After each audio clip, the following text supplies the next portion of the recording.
May graduar na ang 100 ka mga pioneering graduates gikan sa mga nagkilain-laing indigenous peoples communities sa Paquibato District ato sa pinakaunang commencement exercises sa University of Southeastern Philippines Malabog Extension Campus. Karong adlaw atong makita ang tinuod nga kahulugan niini. Kay para makagraduar ang usa ka estudyante, dili igo nga adunay usa ka maayong magtutudlo. Dili usab igo nga adunay usa ka eskwelahan. Dili usab igo nga adunay usa ka pamilya nga mosuporta. Labaw nga dili igo nga libre ang college education. Kinahanglan ang paningkamot sa daghang mga tawo sa usa ka komunidad sama dinhi sa atong community.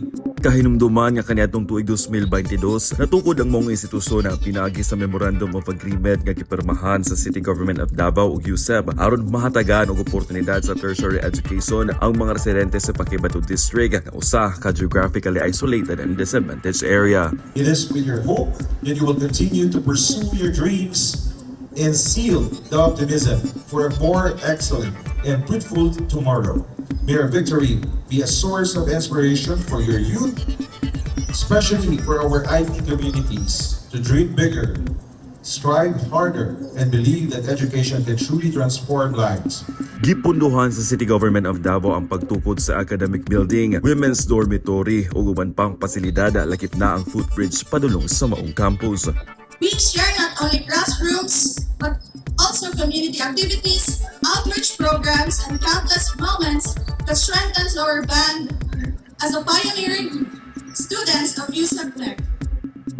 We experienced moments of uncertainty, including the time when our classes had to be transferred from Paquibato to Malabog because our previous campus was no longer safe after the earthquake. Together, we packed and carried our learning materials as we transferred from one campus to another, adapting to a new environment while continuing our education.